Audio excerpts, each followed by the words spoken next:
नमस्कार, मैं हूं अविनाश और आप देख रहे हैं एबीपी लाइव का ये खास कार्यक्रम बतकही बिहार की। बतकही बिहार की 2-3 दिनों तक आपके पास नहीं पहुंचा क्योंकि आप भी त्योहार में व्यस्त थे और हम भी त्योहार में व्यस्त थे। लेकिन अब बिहार का सबसे बड़ा त्योहार आ गया है, तो हम एक बार फिर आपके सामने हाजिर हैं बतकही बिहार की लेकर, क्योंकि चुनाव आयोग ने बिहार में चुनावी तारीखों का ऐलान कर दिया है और बता दिया है कि इस बार का विधानसभा चुनाव महज 2 चरणों में होगा। यानी कि 6 नवंबर को पहले चरण के वोट पड़ेंगे, 11 नवंबर को दूसरे चरण के वोट पड़ेंगे और 14 नवंबर को बिहार अपनी सरकार चुनने जा रहा है। तो आखिर चुनाव आयोग को 2 चरणों में यह मतदान करने की जरूरत क्यों पड़ी? इसका नफा क्या है, इसका नुकसान क्या है, फायदा किसे पहुंचेगा, नुकसान किसे पहुंचेगा, और क्या जो पहले बात हो रही थी कि छठ के आसपास इस पूरे चुनाव को करवाया जाएगा, क्या चुनाव आयोग उस तारीख को समेट पाया है, तय कर पाया है? इन्हीं सब बातों के इर्द गिर्द आज की हमारी ये बतकही होगी। तो हमारे सामने पुराने मेहमानों की तरह आज भी हमारे साथ वही लोग हैं। तीर्थेश जी हैं, राजेश जी हैं, आज़ाद जी हैं और मैं हूँ ही। तो शुरू करते हैं तीर्थेश जी से। सर, ये जो चुनावी तारीखों का ऐलान किया है, ये हम लोग बार बार कह रहे थे कि 3 चरण में होगा, 3 चरण में होगा। फिर कल से होने लगा था सुबह से ही कि नहीं 2 चरण में, 2 चरण में होगा। और आखिरी तक आते आते जब प्रेस कॉन्फ्रेंस हुई तो यही तय हुआ कि सिर्फ 2 चरण में होगा। इसके पीछे का मकसद क्या है? क्योंकि हम बिहार 243 सीटें, कभी वहां पे 5 चरण में चुनाव होते थे, 6 चरण में चुनाव होते थे, 1 चरण में भी हुआ है और अब ये 2 चरण। अगर मैं आपको बता दूं, 1990 में लास्ट टाइम 1 चरण में चुनाव हुए थे, 1 फेज़ में, सिंगल फेज़ में। और अक्टूबर 2005 में जब चुनाव हुए थे 4 फेज़ में। 10 में ये 6 चरणों में गया था, 15 में 5, 20 में 3 और इस बार 2। यानी मुझे लगता है जो क्या क्यों पहले ज़्यादा फेजेस में होते थे इलेक्शन, उसका रीज़न भी था। वायलेंस भी होते थे, वोट लूटा जाता था, जिसमें बैलेट से होते थे। फिर धीरे धीरे अगर आप देखिए तो 15 के बाद आपको 5, 3, 2 पर सिमट गया है। इस बार ये भी बोला जा रहा था सिंगल फेज़ में होगा, लेकिन उसको डबल फेज़ में किया गया, जो क्या।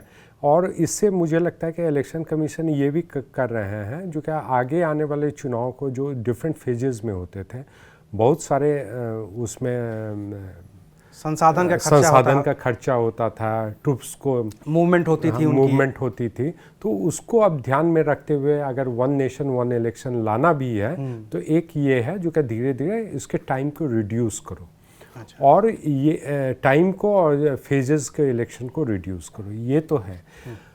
दूसरा जो चीज़ है, अगर इलेक्शन जल्दी होता है, इसके सबके लिए भी फ़ायदे भी हैं। नई गवर्नमेंट बन जाती है तो वो अपना डेवलपमेंट वर्क और इंफ्रास्ट्रक्चर डेवलपमेंट के काम में लग जाए। लोगों के लिए भी बहुत इलोंगेटेड चुनाव वो कोई फ़ायदे नहीं देता है अब, क्योंकि ये इससे ईवीएम से चुनाव कराए जाते हैं। तो और इस बार तो बहुत सारे यानी मेजर्स लिए गए, जैसे हाँ, एक बूथ पर 1200 से ज़्यादा वोटर नहीं हो सकते हैं। तो ये सब लगा कर बहुत सारे ट्रांसपेरेंसी के जो ब्रॉडकास्टिंग की बात की है और सिक्योरिटी की बात की है, फ़ोन रखने की बात की है। तो इस तरह से मुझे लगता है जो क्या उस चुनाव की तरफ जा रहा है, जो कि आप हो सकता है सिंगल फेज़ में हम कराने की कोशिश करें। ये एक तरफ उस तरफ के जाने का एक कदम है। अच्छा राजेश जी, जो तीर्थेश जी बता रहे हैं, क्या ये वही कदम है या इसमें कुछ और भी है जो पॉलिटिकल मैसेज है? देखिए, इससे पहले तो जो सत्ताधारी गठबंधन है उनकी तरफ से तो ये डिमांड थी कि 1 दिन का ही चुनाव हो, 1 दिन में संपन्न हो। अपोजिशन की तरफ से कहा जा रहा था कि नहीं, इसको हमें टाइम टेकिंग और गैप हो करके हो। लेकिन मुझे लगता है कि एक तो ये वजह है कि ईवीएम है, और आप जब 1 नेशन 1 इलेक्शन की बात कर रहे हैं तो अब बिहार में कहेंगे हम वही पहले की तरह 5 फेज या 7 फेज में करेंगे, तो वो सूटेबल भी नहीं है। दूसरा, आप वायलेंस के लिहाज से देखें तो एक पहले देखें नक्सलाइट अफेक्टेड स्टेट रहा, वो वायलेंस इस तरीके से था, तो तमाम सारे फैक्टर्स थे। आज परिस्थितियाँ कुछ और है वहाँ पर। तो मुझे लगता है कि इन सब लिहाज से भी, और दूसरा पार्टी को, जो सत्ताधारी पार्टी है, उनको भी लग रहा है माकूल कि कम से कम समय में अगर जल्दी चुनाव हो जाए तो वो उनके लिए भी ठीक रहेगा। और वायलेंस वाली जो स्थिति है, जब आपके पैरामिलिट्री फोर्स से लेकर तमाम आप हर तरीके से सक्षम हैं, तो इसको ये भी देखा जाए कि भाई मोबिलिटी बढ़ गई है, आराम से एक जगह से दूसरी जगह जा सकते हैं। हाँ। और टेक्नोलॉजी हो गई है, टेक सेवी हो गए हैं, तो थोड़ा जल्दी भी इन सब चीज़ों को कराया जा सकता है। और सुरक्षा का जो सिक्योरिटी का एक फैक्टर है, तो आप उस लेवल पे आज पहले की तरह वो हालात नहीं है। जब छोटी छोटी बातों पे बूथ पे गोलियां चल रही है, तो कम से कम वो स्थिति अब हाल के दशक में नहीं देखने को मिला है। अविनाश, मैं इसमें एक और चीज़ ऐड करना चाहूँगा, जो कि अगर आप चुनाव का वो देखें वोटिंग परसेंटेज, यानी 2005 के बाद ये कभी 60% से क्रॉस नहीं कर पाया, इवन लोकसभा में भी और इसमें भी विधानसभा में ये, और कई सारे स्टेट्स में 67, नेशनल फिगर भी 65 से ऊपर है। तो इलेक्शन कमीशन को इसका भी ध्यान है। इस पे तो मैं अलग से बात करूंगा, क्योंकि इसकी दूसरी वजह जो मुझे समझ में आ रही है, अभी हम जो ये 2 चरणों वाली बात कर रहे हैं आज़ाद जी, जैसा इन लोगों ने बताया, ये चुनाव आयोग ये चाहता है कि वन नेशन वन इलेक्शन की तरफ जाएं। मकसद सिर्फ इतना ही है क्या, या मकसद ये भी है कि थोड़ा अभी किसी ने उम्मीदवार उतारे नहीं है, थोड़ा कम समय दिया जाए और इतने में ही टाइट कर लिया जाए मामले को? देखिए, हम अलग अलग चीज़ें उसमें ढूंढते रहेंगे, तलाशते रहेंगे, लेकिन ये कदम बहुत ही सराहनीय है। यानी आवाम की तरफ से भी ये डिमांड रही है पिछले कई बार से, और मोटे तौर पर तमाम पॉलिटिकल पार्टीज़ भी ये डिमांड करती रही कि भाई, जो मोदी सरकार के दौर में क्या हो रहा था कि चुनावों को लंबा खींचा जा रहा था, और पिछला खासकर उत्तर प्रदेश चुनाव को लेकर हंगामा भी हुआ। लोकसभा चुनाव के वक्त में भी ये हंगामा हुआ था कि भाई चुनाव को बेजा तौर पर बहुत लंबा खींचा गया। तो इस तमाम जो दाग थे, इस दाग को चुनाव आयोग बिहार के चुनाव के ऐलान के साथ धुलने में कामयाब रहा है। एक तो बात यह है। दूसरे कि बहुत सारे ऐसे कदम जो चुनाव आयोग ने नई चीज़ें शुरू करने की बात कही है, तो बिहार चुनाव में जो वोट चोरी का जो हंगामा मतलब विपक्ष ने किया, तो इसका असर चुनाव आयोग के फैसलों में ये दिखा कि वो ये दिखाने में कामयाब होते दिख रहे हैं हमारे तरफ हिसाब से कि नहीं, हम चुनाव बिल्कुल फ्री एंड फेयर करा रहे हैं। मैक्सिमम ट्रांसपेरेंसी की हाँ, कोशिश मैक्सिमम ट्रांसपेरेंसी की कोशिश है, और उसके लिए उन्होंने बिल्कुल खुलकर जो एक तरह 17 बातें उन्होंने कही कि हम नया कर रहे हैं, उसमें कई सारे जो ऐसे कदम हैं जिससे ये साफ जाहिर हो रहा है कि हम ट्रांसपेरेंट चुनाव की तरफ अपना कदम बहुत तेजी से आगे बढ़ाया है। हालांकि आरोप प्रत्यारोप चलता रहेगा। आप देखिए कि आपने कहा ना कि वेब कास्टिंग तमाम बूथ पर होगी, उन्होंने पहले 50% होती थी, अब 100% होगी। ये अपने आप में बहुत है। उन्होंने ये बात सच है कि मैं खुद जब वोट देने के लिए आता था तो मोबाइल फ़ोन वगैरह को लेकर भाई अब कोई 1 किलोमीटर 2 किलोमीटर 3 किलोमीटर, इस वक्त फ़ोन हमारी ज़रूरत का हिस्सा है, हमें कोई शिकायत करनी है, कुछ भी है, उन्होंने कहा कि भाई हम वहाँ पर रखेंगे। इसी तरह से क्या है कि पोलिंग बूथ से बहुत दूर तक बिल्कुल लोगों को हटा देना। भाई जिसका वोटर है, जिसका आदमी है, उसको स्लिप देने हैं, बहुत सारी परेशानी है। अभी देहात में छोटी जगहों पर बहुत सारे लोगों को बहुत सारी परेशानी होती है। चुनाव आयोग का ये भी तरीका फैसला बहुत सही है। इसी तरह से ऑब्जर्वर को लेकर उन्होंने अपनी बात कही है। तो ये जो है चुनाव आयोग ने अपने ऐलान में ये बताया है कि अगर किसी का नाम कट गया है तो नॉमिनेशन से 10 दिन पहले तक, यानी 2 फेज में है, यानी एक 6 नवंबर को है, इसका मतलब है कि 6 इसका जहाँ चुनाव हो रहा है वहाँ 26 तारीख या 27 तारीख 10-31 का महीना है, यानी अक्टूबर तक जो है लोग अपने नामांकन अपने वोटर लिस्ट में अपना नाम दर्ज करवा सकते हैं। इसी तरह से 11 वाले लोग कम से कम 1 तारीख तक जो है करा सकते नवंबर तक अपना नाम। तो इस तरह से चुनाव आयोग ने सब कुछ चीज़ें बताई और लोगों से ये जो आग्रह किया है, तो एक तो संदेश गया है। अब दूसरा सवाल है पॉलिटिकल है। देखिए, पॉलिटिक्स में ये बात तो सच है कि जो रुझान उनको मिल रहा है विपक्ष को, उनमें ये लग रहा है उनको कि हमें बहुत ज़्यादा देर करने पे शायद इसलिए दिक्कत हो कि छठ के बाद लोग अपने अपने, बिहार में सबसे बड़ा जो मुद्दा है वो पलायन का है। बिल्कुल, लोग जो है अपने काम पर लौटेंगे। तो ये कोशिश की गई है मोटे तौर पर कि उनको ज़्यादा से ज़्यादा रोका जा सके। मैं ये मानता हूं कि इस बार के चुनाव में चूंकि 2 फेज में हैं, तो सारे लोग जो लोग भी अपने गांव गए हैं और जिनके लिए ये मुमकिन हो पाएगा, चूंकि छठ 28 तारीख के वो 27-28 को है, 29 को हो जाएगा, तो मुझे लगता है कि इसमें खासकर बड़े तादाद में लोग जो है ना गांव में रुकेंगे और वो वोट ही नहीं, हमको लगता है चुनाव नतीजे देखकर वो वापस आएंगे, यानी ये दिख रहा है। और चूंकि जो बाहर में लोग रह रहे होते हैं उनको कुछ, मुझे लगता है कि शायद ये सर्वे वगैरह बता रहे होंगे कि वो सरकार के पक्ष में शायद होंगे, इसलिए इसको इस तरह से कोशिश की गई होगी कि जल्दी से जल्दी चुनाव कराया जाए। अच्छा तीर्थेश जी, हम लौटते हैं उस मुद्दे पे जिसमें आपने कहा कि बिहार वो प्रदेश है जो नेशनल एवरेज से कम वोटिंग करता है, और उस कम वोटिंग का जो सबसे बड़ा वजह समझ में आती है, बड़ी वजह समझ में आती है, वो यही वजह है कि बिहार के लोग, बहुत सारे लोग बाहर हैं जो वोट देने सिर्फ इस वजह से नहीं जा पाते कि वो बहुत दूर हैं, मेहनत मजदूरी करने वाले लोग हैं। 10-15-20 हज़ार रुपए की नौकरी के लिए जो दिल्ली आएगा वो 2,000 रुपए खर्च करके वोट देने तो नहीं जाएगा। छठ है, उसके वो 20,000 भी खर्चा करना पड़ेगा, वो जाएगा, वो जाता है। तो एक तो मुझे लगता है कि वोटिंग परसेंटेज कम होने का जो सबसे बड़ा वजह ये है। लेकिन फिर भी अगर आप इसको थोड़ा और नज़दीक से देखिए, जैसा कि आज़ाद जी कह रहे हैं, 29-30 तारीख को, 31 तारीख को छठ पूरी तरीके से ख़त्म हो जाएगा। उसके बाद भी आपके पास 11 दिनों का समय है। इतना होल्ड कर पाएगा क्या मजदूर तबके का वो आदमी जिसकी संख्या 50-60 लाख के आसपास होगी? हाँ, ये सबसे बड़ा सवाल है। लेकिन अगर आप देखिए तो इस बार बहुत सारे जो वोटर्स हैं जो आउटसाइड स्टेट थे उनके नाम डिलीट हुए हैं। करीब 69 लाख जो वोटर्स वो SIR में आउट हुए हैं। तो इस हिसाब से देखा जाए तो बड़ा इंटरेस्टिंग है, जो कि 60% से ज़्यादा चुनाव percentage in terms of percentage आ सकता है कि नहीं। अगर आप पिछले 5 बार से देखें तो ये परसेंटेज 60% से कम आया है। और कई बार तो ये भी देखा गया है जो कि लोकसभा के बाद जो वोटिंग हुआ है तो उसमें कम भी हुआ है और कुछ में ज़्यादा भी हुआ है, लेकिन 60% नहीं टच कर पाया।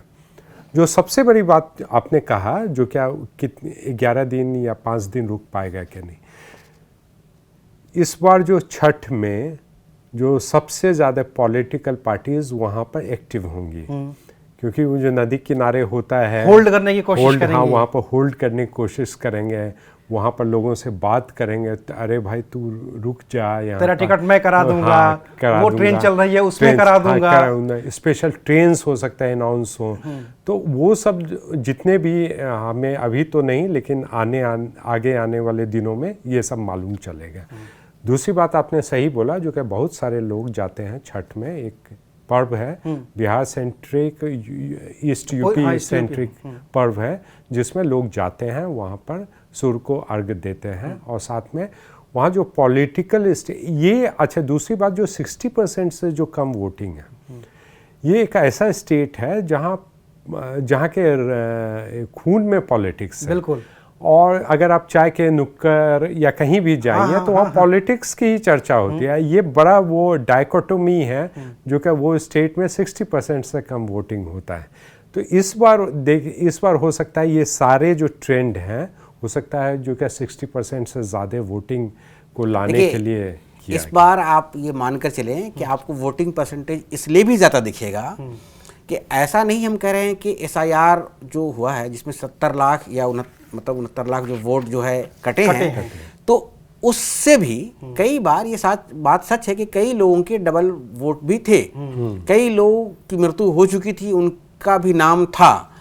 और तो इस वजह से भी, चूंकि वोटर की संख्या अगर आप देखेंगे कि 2015 में हम यानी चुनाव में यानी 6 करोड़ 70 लाख वोटर थे, और जब हम 2020 में पहुंचते हैं तो 7 करोड़ 29 लाख वोटर हैं। यानी उस दौरान हमें आपको 50 लाख वोटरों की संख्या बढ़ी हुई दिखती है। बिल्कुल। लेकिन हम इस बार जब आते हैं 2020 से 25 में आते हैं तो सिर्फ 13 लाख वोटर्स हमारे टोटल बढ़कर दिख रहा है। यानी हमारे पास 7 करोड़ 42 लाख वोटर्स हैं। 43 हाँ, 42 लाख 14 लाख के आसपास कह रहे थे ज्ञानेश कुमार की। ठीक है, 14 लाख वोटर ही है। अब पिछली बार का आंकड़ा 50 लाख के करीब जाता है।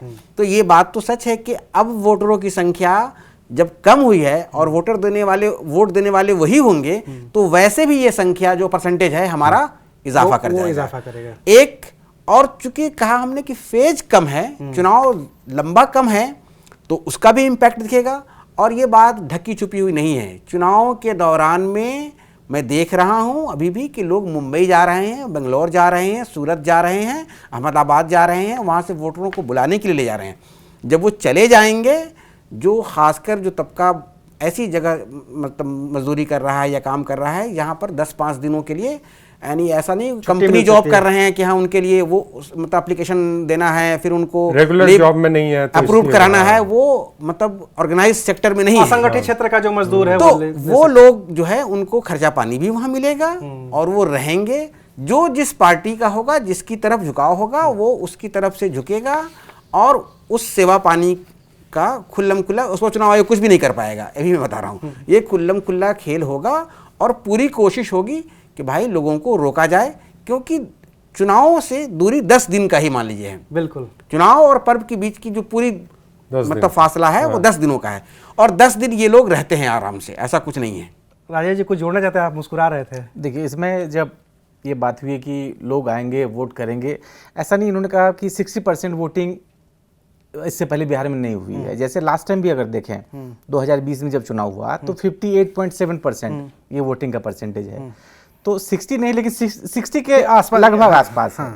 तो इतना आप कमतर नहीं कह सकते। जैसे दिल्ली में तो 45% वोटिंग भी हुई है इससे पहले विधानसभा में, हमने ये देखा है दिल्ली का आंकड़ा, सबसे कम साउथ दिल्ली। तो ये रहा दिल्ली का परसेंटेज, तो उसके मुकाबले तो बिहार बहुत ही ज़्यादा बेटर है। नहीं राजेश जी, एक बात याद रखिएगा कि बड़े शहरों में हमेशा वोटिंग कम होती है, और जो खासकर बिहार जहां शहरीकरण भारत में सबसे कम है, वहां तो वोटिंग परसेंटेज ज्यादा होनी चाहिए। मतलब खाए पिए घाये लोग घर से वोट देने निकलते नहीं हैं जी। तो बिहार में ये चीज नहीं हो पाया है उसमें। लेकिन एक फैक्टर ये है यहाँ पर कि प्रशांत किशोर की तरफ से ये लगातार अपील की जा रही है कि जो इस बार आएंगे बाहर से, वो जाना नहीं है उनको, हम देंगे उनको रोजगार।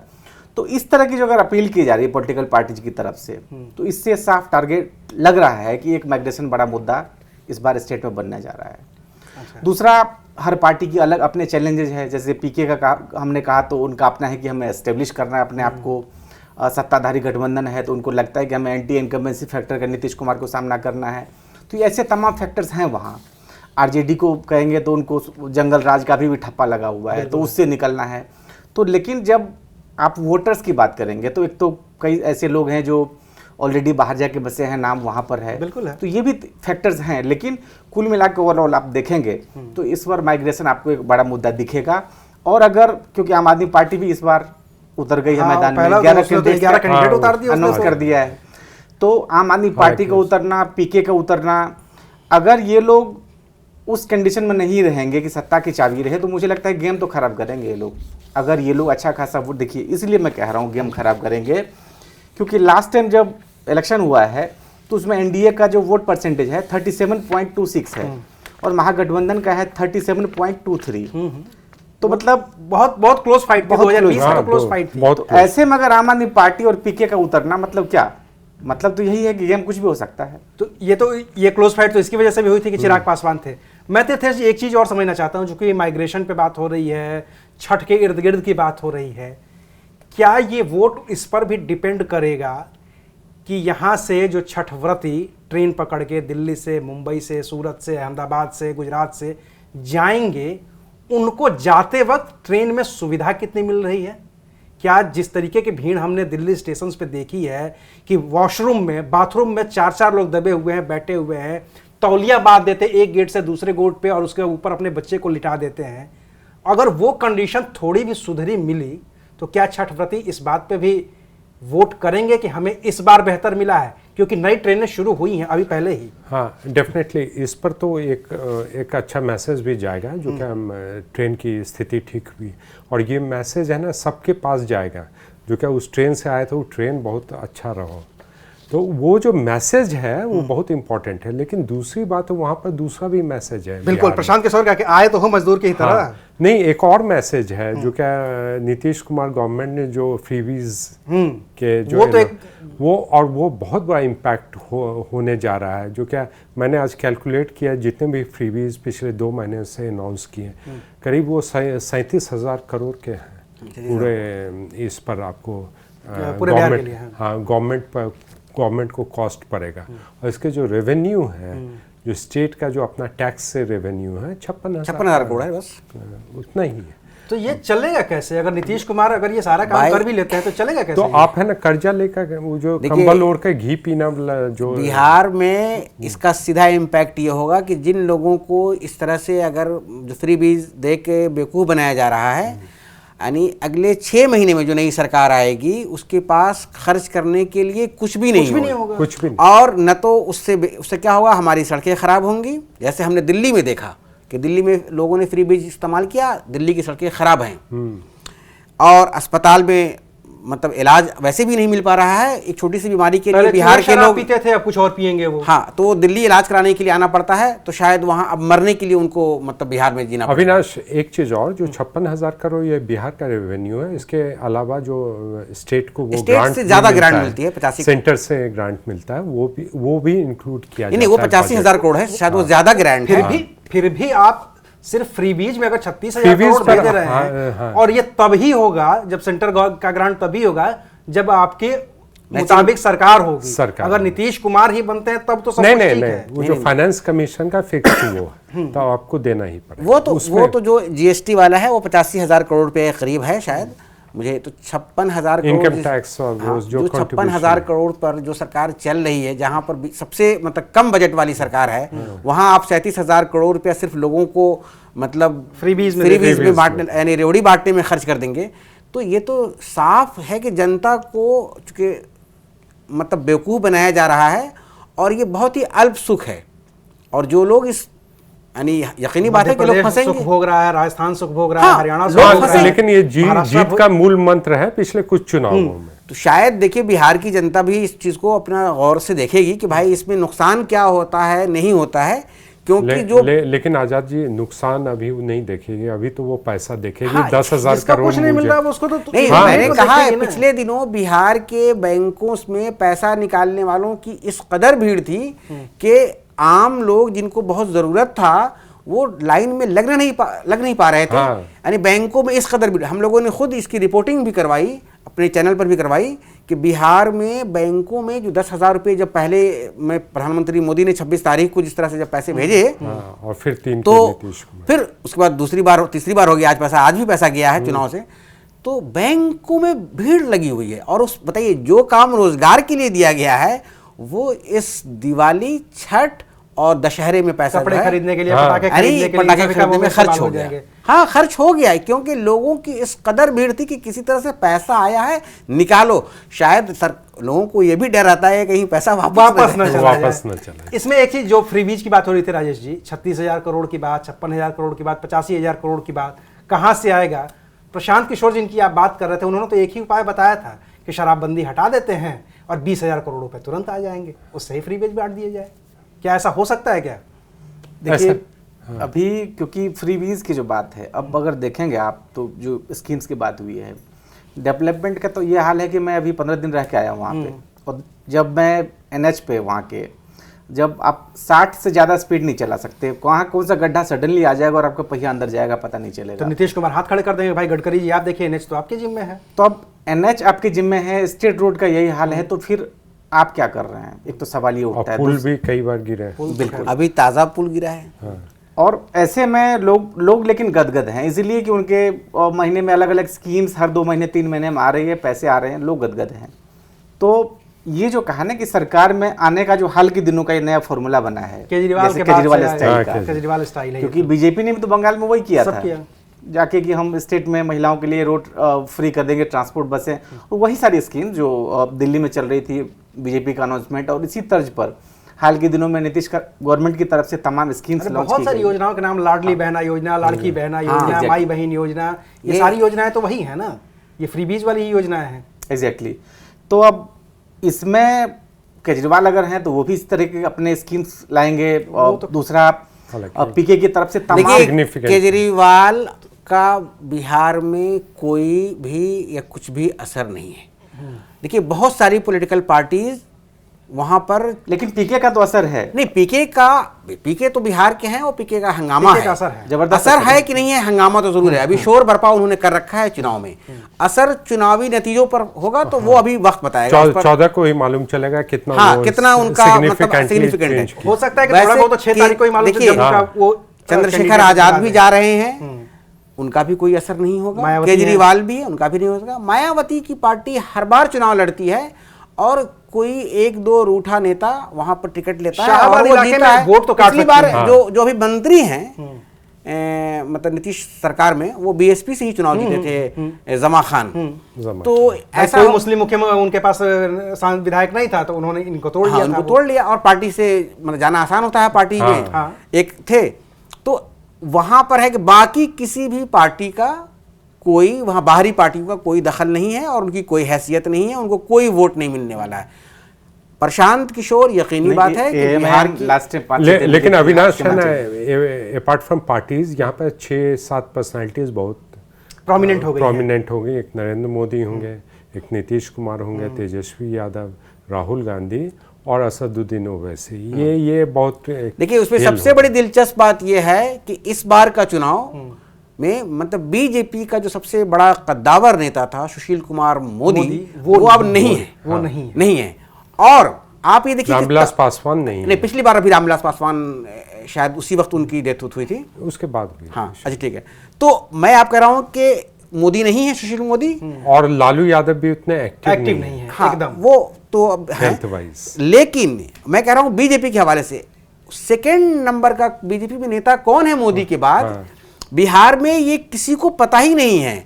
और जिस तरह से जो बुरा हाल, यानी जो उनके डिप्टी सीएम जिनको खड़ा करने की कोशिश की गई, उनके बरक सुनते ही अशोक सम्राट को कर दिया गया है, मतलब सम्राट चौधरी को जिस तरह से उनको बेहैसियत कर दिया गया है फिलहाल, जिस तरह से उनके आरोप लगे हैं और वो अपने आरोप का बचाव नहीं कर पा रहे हैं, जो वो बयान भी दिया उन्होंने अपने, तो उनके लिए तो रास्ते बिल्कुल अब खत्म हो चले हैं। एफिडेविट बोल रहे हैं और जो कोर्स का वो नाम ले रहे हैं, उन्होंने किसी ने ये कोर्स का नाम सुना नहीं है और वो बता नहीं पा रहे हैं कि हाँ भाई हमने मैट्रिक कब की। तो बीजेपी को बल्कि इनको चुनाव में इसकी सफाई देनी पड़ेगी। लेकिन मैं क्या कह रहा हूँ कि मोदी के बाद कोई भी चेहरा बीजेपी के पास बिहार में दिखाने के लिए नहीं है। हालांकि उनके पास राजीव प्रताप रूडी भी वहाँ हैं, वहाँ पर शहनवाज हुसैन भी हैं, वहां पर रविशंकर प्रसाद भी हैं, जो बड़े नेताओं में शुमार होते हैं, लेकिन उनका भी चेहरा किसी बताए कौन होगा, उनके पास चेहरा कौन है? बिहार चेहरा कोई नहीं है, कोई नहीं। राजीव प्रताप रूडी भी जिस तरीके से बोल रहे हैं, वो एक खास जाति वर्ग के नेता बनते हुए जा रहे हैं। हाँ? जिसकी बात वो लगातार कर रहे हैं।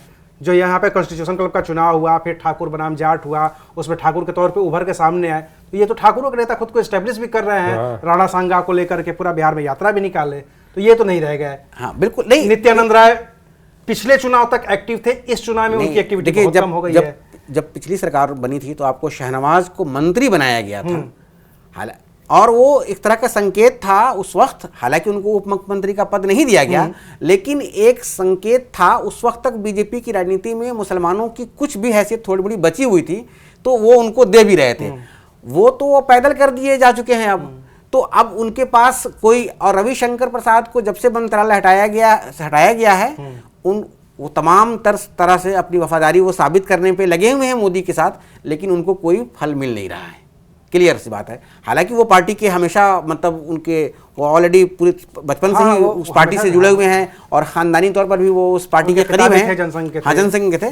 लेकिन इन तमाम कोशिशों के बावजूद भी रविशंकर एक बहुत ही कद्दावर नेता हैं, लेकिन बिहार में उनको कोई मतलब वजन नहीं। हाँ, हो सकता है कि कास्ट पॉलिटिक्स में उनकी जाति के लोग बहुत कम हैं, तो वो अपनी सीट पे ही महदूद हो जाते हैं। लेकिन तीर्थेश जी, इससे बात अगर आगे बढ़ेगी, जिसकी बात आजाद जी कर रहे हैं कि बीजेपी में कोई नेता नहीं है, तो फिर तो नीतीश कुमार के बाद जनता दल यूनाइटेड में भी कोई नेता नहीं है। उनके बराबर केसी त्यागी थे, वो निकल गए। ललन सिंह हैं, वो केंद्र की राजनीति करते हैं, और बाकी जो लोग हैं वो टीवी पर प्रवक्ता के अलावा कुछ नहीं करते हैं। प्रवक्ता बनने के अलावा, ज्ञान देने के अलावा और कुछ नहीं करते हैं। कोई एक्टिव पॉलिटिक्स में है। देखिए, बीजेपी की तुलना जदयू से मत करिए। बीजेपी खुद को ये बात कहती भी रही है। देखिए, जो जदयू पार्टी है वो सिंगल मैन पार्टी है। लालू की पार्टी भी सिंगल मैन है, यानी परिवार की पार्टी है। बीजेपी कम से कम पर ये इल्जाम आप नहीं लगा सकते हैं कि वो किसी एक आदमी की पार्टी है। सिंगल मैन की पार्टी नहीं है। लीडरशिप की कमजोरी तो है ना वहां पे, लेकिन बात आप कर रहे हैं। हाँ, लेकिन मैं यही कह रहा हूं कि वहां तो नीतीश के बाद कोई होगा ही नहीं। संजय झा नहीं, कोई नहीं, 10 नंबर तक कोई नहीं है। संजय झा की भी बात कर रहे हैं, तो संजय झा कितने जेडीयू के हैं और कितने बीजेपी के हैं, ये भी तय करना अपने आप में है ना। नहीं, 1 से 10 नंबर नीतीश कुमार ही होते हैं। जैसे कि बीजेपी में इस वक्त जो केंद्रीय लीडरशिप में है, तो मोदी 1 से 10 तक है, और 10 से 20 में अमित शाह है, उसके बाद कुछ भी, उसके बाद कोई है। तो बिहार में जो भी रीजनल पार्टी होती है उसके यहाँ भी ये होता है, 1 से 20 तक या 10 तक जो पार्टी का नेता होता है वही नेता होता है।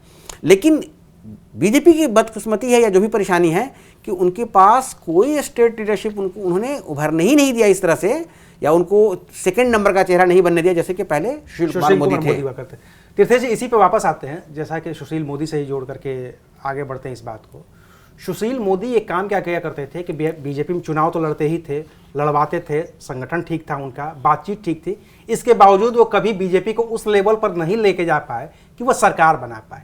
लेकिन एक चीज सुशील मोदी बड़ा अच्छा करते थे और वो थी उनकी प्रेस कॉन्फ्रेंस, आंकड़ों के साथ, तथ्यों के साथ, हर रोज प्रेस कॉन्फ्रेंस। नीतीश कुमार और तेजस्वी एक हुए नहीं कि इन्होंने ऐसी प्रेस कॉन्फ्रेंस की कि नीतीश कुमार को तुरंत पलट के आना ही पड़ा, इनके साथ आना पड़ा। अब प्रशांत किशोर वो जगह ले रहे हैं। क्या आप इसको मानते हैं कि प्रशांत किशोर सुशील मोदी की वो जगह ले पाएंगे ताकि जो भ्रष्टाचार की छवि है जिसकी बात वो बार बार कर रहे हैं वो दोनों पार्टियों पे उसको चस्पा कर पाएं? देखिए, इसमें ना दो चीज़ बड़ा इंटरेस्टिंग है। पहला तो वो फर्स्ट टाइम चुनाव लड़ रहे हैं इन ए बिग वे, यानी वो प्रॉपर चुनाव अब नेता बने हैं वो। हाँ, अब नेता बने। दूसरी बात, वो आए हैं इलेक्शन मैनेजमेंट करके फिर इसमें चुनाव। उस हिसाब से अगर हम एनालॉजी लें तो फिल्म क्रिटिक्स जो हैं वो हर एक फिल्म का एक वो लिखते हैं क्रिटिकल ये एस्पेक्ट बताते हैं फिल्म का, लेकिन वही जब फिल्म क्रिटिक कोई मूवी बनाते हैं तो वो सक्सेसफुल नहीं हो सकता है। तो ये भी चीज़ आपको देखना पड़ेगा जो कि क्या प्रशांत किशोर उस फिल्म क्रिटिक के तौर पर ना हो जाए। दूसरी बात जो है, प्रशांत किशोर की पार्टी फर्स्ट टाइम लड़ रही है तो बहुत सारे कैंडिडेट्स लोगों को नहीं मालूम होगा। एक चेहरा मालूम है प्रशांत किशोर का, या उसके बाद 4-5 चेहरे हैं। नहीं, वो एक ही चेहरा है। एक ही चेहरा। पूर्णिया की बात की जाए तो फिर ठीक है कि उदय सिंह हो सकते हैं। लेकिन अब जो आपने एग्जाम्पल दिया है जो क्या वो सुशील कुमार मोदी वाला, सुशील कुमार मोदी के साथ एक संगठन था, एक पार्टी थी और वो उस समय कर रहे, और साथ में उनकी नीतीश से दोस्ती भी थी। बिल्कुल। तो वो सारे फैक्टर्स आपको दिमाग में रखना पड़ेगा। जब वो प्रेस कॉन्फ्रेंस करते थे तो ये पूरा घोटाले को, यानी चारा घोटाला को एक्सपोज करने वाले से लेकर 16 में और उसके बाद भी वही आदमी थे। तो वो उनके साथ पूरी पार्टी लगी हुई थी और सब चीज़ था। लेकिन बीजेपी कहती तो ये भी है कि नीतीश से दोस्ती के चक्कर में उन्होंने पार्टी डुबा भी दी थी, बीजेपी को उस हैसियत में आना ही नहीं दिया। अच्छा, नहीं, लेकिन दूसरी बात ये भी तो है, बीजेपी आज तक है ना, एक हिंदी बेल्ट में ऐसा है, बिहार ही स्टेट है जहां उसका सीएम नहीं बना है, तो इसका भी ये मतलब है। लेकिन प्रशांत किशोर उस सुशील मोदी के इस पर आ पाएंगे क्या नहीं, ये नहीं मालूम, क्योंकि वो चुनाव से ऐन वक्त पहले कर रहे हैं। उसका रिजल्ट वोटर्स के तरफ वोटिंग करने में आ पाएगा क्या नहीं, ये 14 को ही मालूम चलेगा। कितना आता है ये भी बहुत मुश्किल है, क्योंकि 2 बिग पार्टीज हैं, आरजेडी है, बीजेपी है और साथ में नीतीश कुमार की भी, हाँ, सारे गठबंधन है दोनों। तो वो तीनों की जो पॉलिटिक्स है अलग अलग है। वो आरजेडी की पॉलिटिक्स अलग है, मुस्लिम यादव है, नीतीश कुमार की ईबीसी वाली पॉलिटिक्स है, बीजेपी की हिंदुत्व वाली पॉलिटिक्स है। तो वो कहाँ पर स्टैंड करती है ये भी देखना पड़ेगा। आपको ये जानते ही हैं जो कि बिहार कास्ट रिडन सोसाइटी है, वहाँ वोटिंग भी इसी आधार पर भी किया जाता है किस कास्ट के लोग आप चुनाव में उतारें। अच्छा राजेश जी, तिरसे जी जो कह रहे हैं वो जाति वाली बात, इससे हम लोग तो सहमत होते हैं, प्रशांत किशोर इससे असहमति बार बार जताते हैं, किसी भी पत्रकार को रगड़ते चले जाते हैं कि पूरे बिहार ने मोदी जी को वोट दिया, बताइए मोदी जी की जाति का कितना % है यहाँ पे, कोई नहीं है, तो चेहरे पे वोट दिया, तो चेहरे पे वोट दिया तो सारे लोगों ने क्यों नहीं वोट दिया। इस तरह की बात प्रशांत किशोर करते रहे हैं, पत्रकारों पे भी करते रहे हैं, चूँकि उनके पास आंकड़े भी बहुत सारे हैं, हर प्रदेश का आंकड़ा है, वो सब कुछ गिनाने लगते हैं। वो आंध्र प्रदेश में चंद्रबाबू नायडू की भी जाति गिनाने लगते हैं, फिर वो कर्नाटक में वोकालिगा और उसकी भी बात करने लगते हैं। आपको क्या लगता है प्रशांत किशोर कितना इम्पैक्ट क्रिएट कर पा रहे हैं इन सारी बातों के थ्रू? देखिए, पूरे बिहार में इस वक्त यही चर्चा है कि प्रशांत किशोर की हवा है या हवा में प्रशांत किशोर है। लेकिन हकीकत देखें तो अपने आप को वो इस वक्त किसी एक कम्युनिटी का नहीं शो करना चाह रहे हैं वो। और दूसरा, जैसे इन्होंने कहा कि Prashant Kishor first time full fledge होकर आए हैं लड़ने, तब उनके लिए दाव पे इस महीने में है कि अगर वो देखेंगे इस चुनाव में उनको कुछ भी गेन नहीं हुआ तो फिर जेडीयू से आए, हो सकता है बीजेपी में चले जाएं।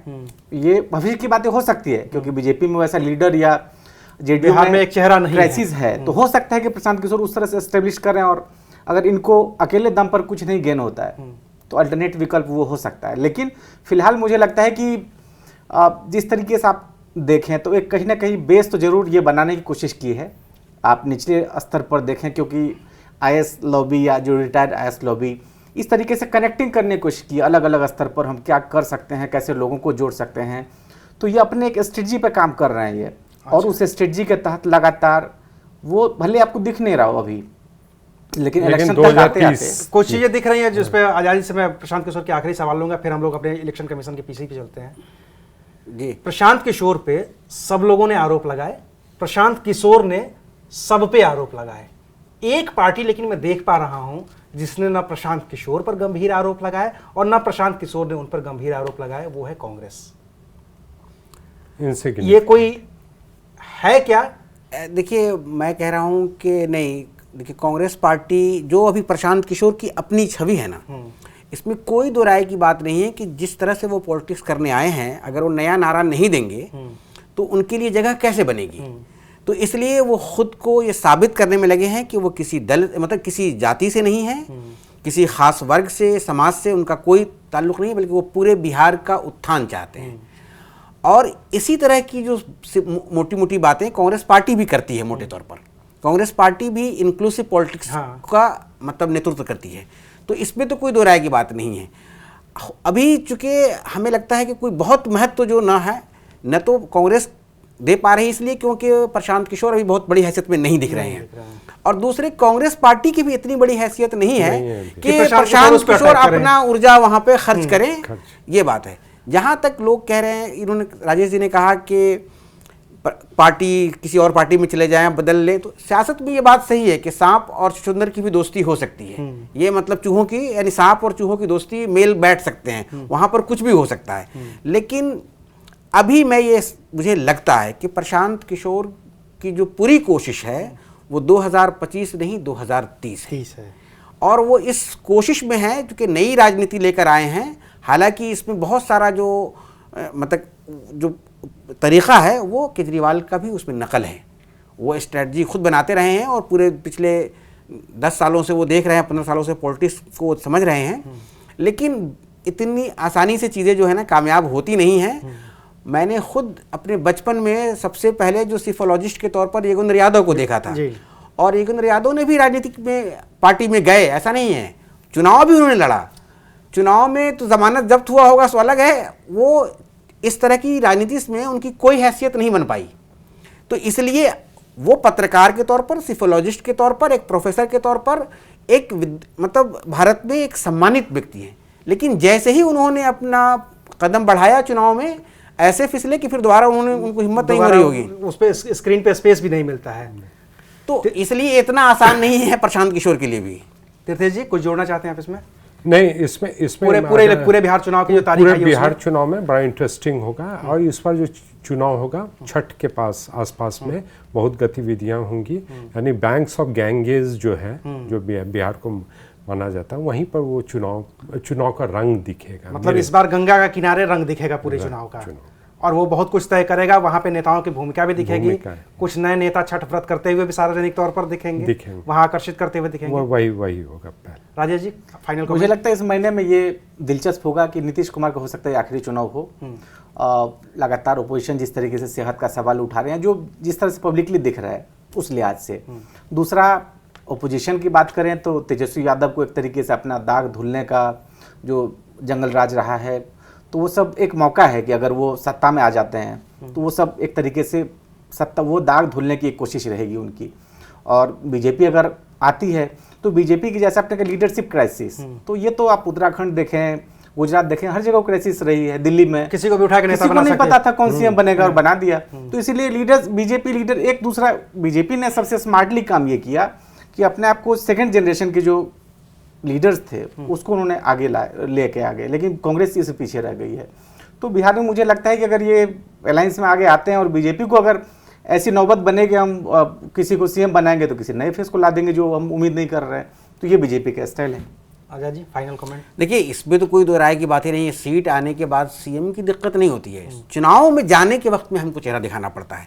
सीट अगर आ जाएगी तो एक क्या 10 लोग उम्मीदवार होंगे, लेकिन जो बात सबसे अहम जो बात तीर्थेश जी ने कही कि देखिए कि गंगा के किनारे ही नहीं, पूरे बिहार के हर इलाके में घाट, हर नदी और तालाब के किनारे घाट सजेंगे और घाट पे नेताओं की दरबारी बहुत चलेगी।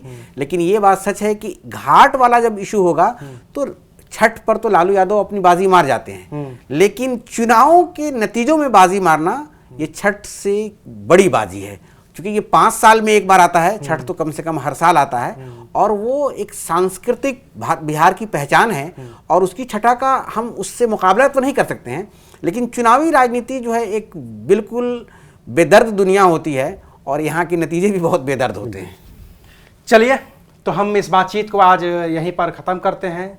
चूँकि चुनाव आयोग ने तारीखों का ऐलान किया है, 6 नवंबर और 11 नवंबर को बिहार में विधानसभा चुनाव की वोटिंग है, 14 नवंबर को गिनती होगी, रिजल्ट आएंगे और फिर ये तय होगा कि बिहार में इस बार किसकी सरकार बन रही है।